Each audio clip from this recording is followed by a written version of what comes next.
ষষ্ঠ শ্রেণীর সকল শিক্ষার্থীবৃন্দ, ইনস্টিটিউট অফ বেসিক ম্যাথসের পক্ষ থেকে তোমাদের সকলকে স্বাগত। আজ আমি তোমাদের গণিতের একটি অধ্যায় করাবো, তৃতীয় অধ্যায়। অর্থাৎ এই অধ্যায় হলো তোমাদের বীজগণিতের অধ্যায়। তোমাদের এর আগে পাটিগণিতের 1.1, 1.2 এবং 1.3 নিয়ে অনেক আলোচনা করেছি এবং সেখান থেকে অনেক অঙ্কও করেছি, তোমাদের অঙ্ক করে দিয়েছি। দেখো এখানে আমাদের অধ্যায় 3-এর যে এগুলি আছে সেটা হলো অধ্যায় 3 ষষ্ঠ শ্রেণী এবং লেকচার 29। তোমাদের 29তম লেকচারে আজকে আমি আসলাম বীজগণিতে। এর আগে পাটিগণিত সব করানো হয়েছে। পাটিগণিতে তোমাদের 1.1 থেকে 1.3 পর্যন্ত যেগুলি করাইছি সেইগুলির অনুসারে তোমাদের যত সৃজনশীল প্রশ্ন ছিল সেগুলোও করে দিয়েছি। আজকে বীজগণিতের যে অঙ্কগুলো করাবো সেই বীজগণিত সম্পর্কে আমি তোমাদেরকে একটু মৌলিক কিছু ধারণা দিব। আজকে অঙ্ক করাবো না। তা মৌলিক ধারণা যদি তোমাদের না থাকে তাহলে তো অঙ্ক করে লাভ নাই, যেহেতু এটা তোমাদের জীবনের প্রথম। কারণ 5 পর্যন্ত তোমরা কোনো বীজগণিতে কোনো কিছুই করো নাই। এখন বীজগণিতটা কী? বীজগণিতটা হলো আমাদের পাটিগণিতের মতোই একটা কিন্তু পাটিগণিতে আমাদের যে অঙ্কগুলো করেছি সেখানে শুধুমাত্র ডিফারেন্সগুলো আমি বলতেছি। পাটিগণিতে যখন আমরা কোনো অঙ্ক করছি তখন আমরা সংখ্যা এবং অঙ্কগুলোকে ব্যবহার করছি বাংলায়। অর্থাৎ যেমন 1, 2, 3, 4 এগুলি আমরা সব বাংলায় ব্যবহার করছি।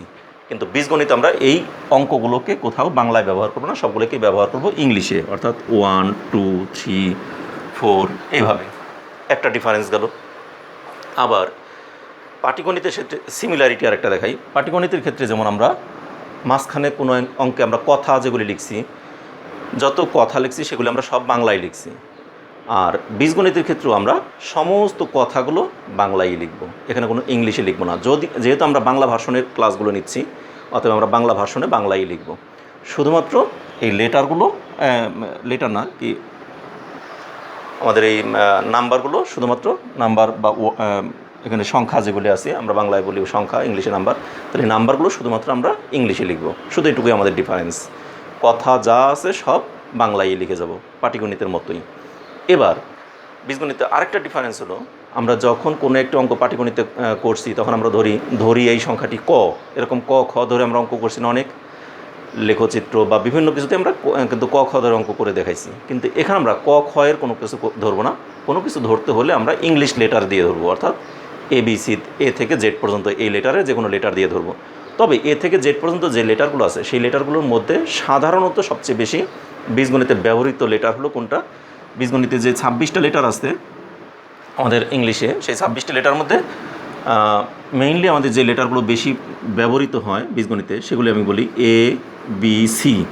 এই গ্রুপের 3টি সাধারণত ব্যবহৃত হয়, অথবা তোমাদের ব্যবহার হয় X, Y, Z।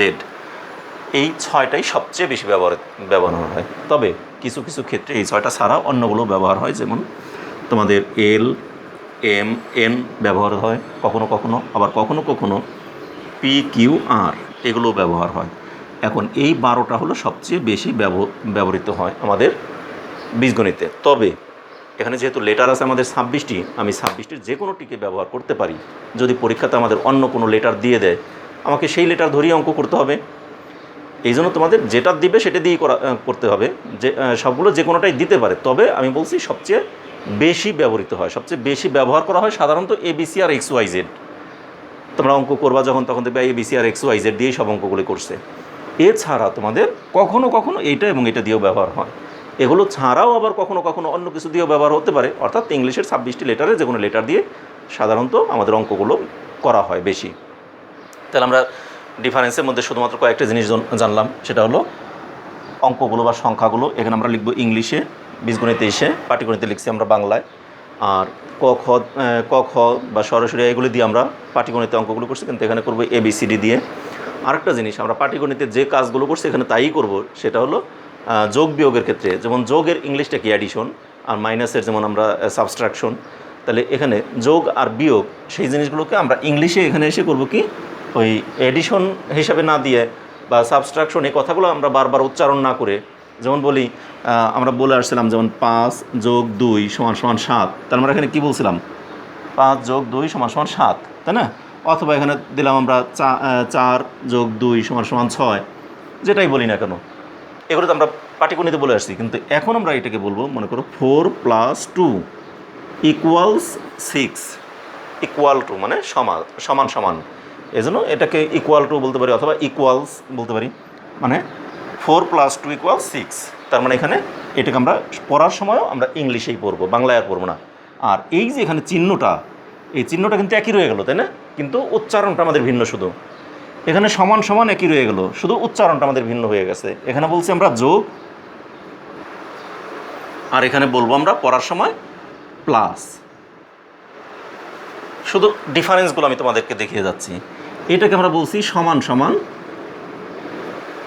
সমান, অথবা সমান সমানও বলি, অনেক সমান আমরা দুইবার মানে ডাবল সমানও বলি, কিন্তু একটা বললেই চলে। 4 + 2 = 6, একটা সমান বললেই হয়। এখানে সমান সমান বলে ফেলি আমরা, আসলে একটা সমান বললে হয়। ঠিক একই রকম এখানে ইংলিশটা আমরা কি 4 + 2 = 6 ইকুয়ালস, অথবা আমরা বলতে পারি ইকুয়াল টু বলতে পারি। আমি বাংলায় উচ্চারণগুলো লিখে দিলাম তোমাদেরকে সুবিধার্থে, কারণ তোমরা নতুন অবস্থা শিখছো তো সময়মাত্র, এই জন্য তোমাদেরকে এগুলো আমি ইংলিশে না দিয়ে বাংলা ইংলিশ উচ্চারণটাকেও বাংলায় লিখে দিলাম, যেহেতু তোমরা ছোটো মানুষ, এই প্রথম তোমাদের বীজগণিতে পা দেওয়া, এই জন্য প্রথম ক্লাস বীজগণিতে আমি তোমাদেরকে সবগুলো এভাবে মোটামুটি কিছু একটা ধারণাগুলো দিলাম। তাহলে যোগ বিয়োগগুলো এরকম বললাম। আবার গুণ করার ক্ষেত্রে আমরা কী করছি, যেমন বলছি মনে করো 3 গুণ কত দেবো, 3 × 4 = 12, তাই না? আমরা এটাকেই ইংলিশে বলার সময় বলবো কি আমরা 3 × 4 ইন্টু, এখানে বলছি গুণ, এখানে আমরা বলে আসছি কি এতকাল গুণ, আর এখানে বলবো আমরা ইন্টু, কিন্তু আসলে এটা কি মাল্টিপ্লিকেশন অর্থাৎ গুণ। তাহলে গুণের ইংলিশটা হলো মাল্টিপ্লিকেশন, কিন্তু আমরা ইন্টু গুণের ইংলিশ, তাহলে ইন্টু আমরা বলবো এখানে 3 × 4, আর ইকুয়ালস তো ইকুয়ালসই, ওটা গেল। আবার বিয়োগের ক্ষেত্রেও এরকম, আমরা যেমন বলি 2 বিয়োগ 1 = 1, আর এখানে আমরা বলবো 2 - 1 = 1। তাহলে এটা কি, এটাকে আমরা বলছি বিয়োগ, আর এখন বলবো আমরা মাইনাস, ঠিক আছে? তাহলে 2 - 1 আমরা পড়াটা কীভাবে পড়বো, কারণ আমরা খালি লিখতে পারলেই তো হবে না, কিন্তু আমাকে তো উচ্চারণটা করতে হবে, পড়তেও তো হবে, এজন্য আমাদের পড়ার সিস্টেমটাও আমি তোমাদেরকে শিখিয়ে যাচ্ছি একবারে। তাহলে এখানে আমরা পড়বো কীভাবে, এটাকে বলবো প্লাস, এটা হলো মাইনাস, এটা হলো ইনটু, আর একটা হলো ডিভাইডেড। আগে আমরা বলছি যেমন মনে করলাম 4/2 বলছি, তাই না? আর এখন বলবো আমরা 4/2, অথবা শুধু বাইও বলা যায় অনেক সময় 4/2। বাই মানে এখানে ডিভাইডেড শব্দের অর্থ হলো আমাদের এখানে ভাগ করা। ঠিক একইভাবে আমাদের এখানে ভাগ চিহ্নটাকে আমরা এখানে চিহ্ন কিন্তু একই রয়ে গেছে, শুধু উচ্চারণটা আমাদের আগে বাংলায় বলছি, এখন ইংলিশে বলবো, শুধু আমাদের পড়ার সময়টা আমাদের এইভাবে বলতে হবে। তাহলে এখানে 4/2 ইকুয়ালস, শুধু বাইও বলতে পারি, অথবা 4/2 বা 4/2, ঠিক আছে? তাহলে আমাদের পড়ার সিস্টেমগুলো আমি কী পড়তে পারি সেগুলো তোমাদেরকে জানাই দিলাম। এখানে আমাদের পাটিগণিত আর বীজগণিতের মধ্যে কিছু মৌলিক কিছু পার্থক্যগুলো কী আছে, সেই পার্থক্যগুলো আমি তোমাদেরকে দেখালাম। একটা হলো অঙ্ক বা সংখ্যা লেখার সময় এখানে লিখবো আমরা বাংলায়, এখানে লিখবো বীজগণিতে লিখবো ইংলিশে। আমরা ওখানে যে ক খ গ ঘ এগুলি ধরে আমরা অঙ্কগুলো করছি, এখন আমরা ওইটাকে ধরবো ABCD দিয়ে।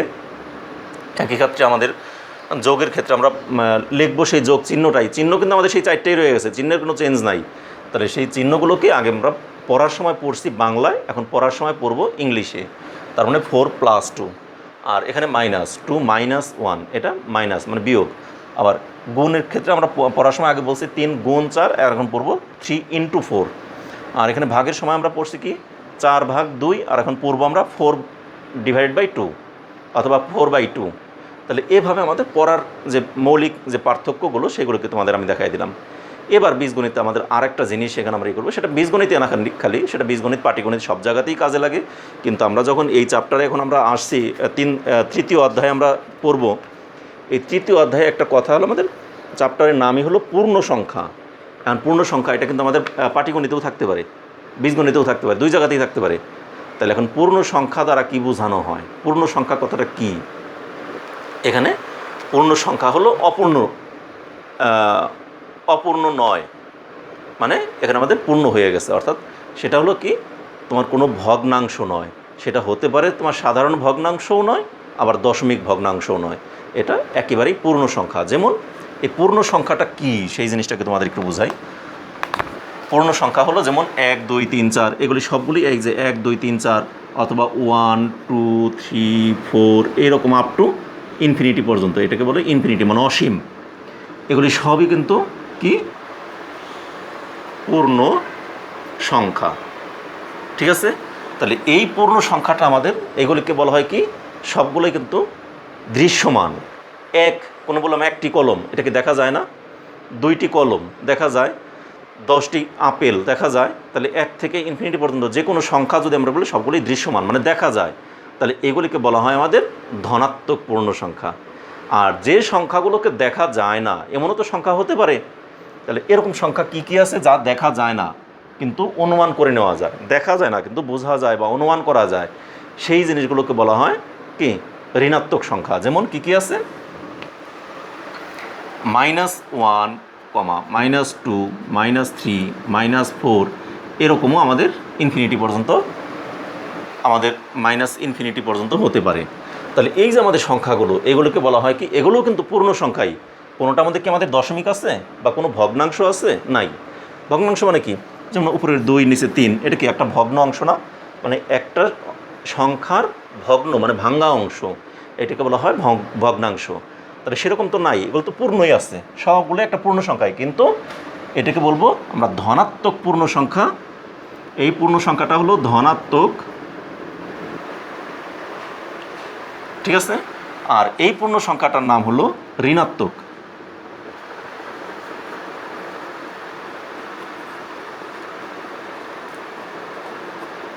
তাহলে সবগুলোই পূর্ণ সংখ্যা, ওগুলি হলো ধনাত্মক পূর্ণ সংখ্যা, এগুলো হলো আমাদের ঋণাত্মক পূর্ণ সংখ্যা। এখন জিরোও কিন্তু একটা আমাদের সংখ্যা, তাই না? তাহলে জিরোটাও আমাদের, এর এখানে ধনাত্মক বা ঋণাত্মক কোনোটাই বলবো না, এটা জিরো মানে আমাদের কেন্দ্রবিন্দু অর্থাৎ মূল বিন্দু, এই জন্য এটাকে ধনাত্মকও বলবো না ঋণাত্মকও বলবো না।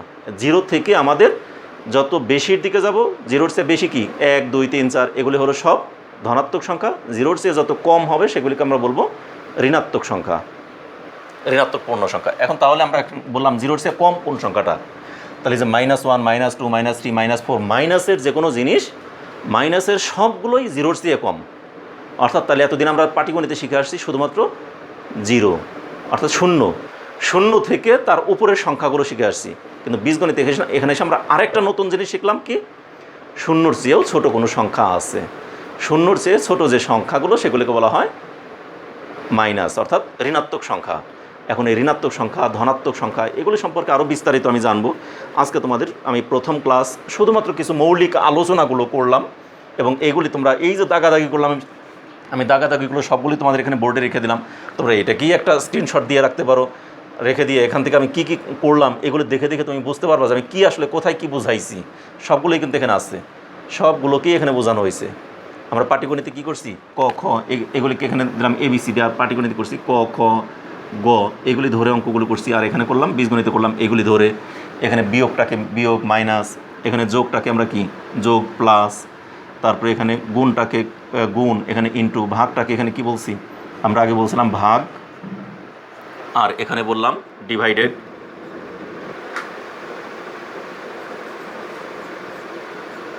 ডিভাইডেড বাই অথবা শুধু বাই বললেও হয়, এগুলি বলে দিলাম।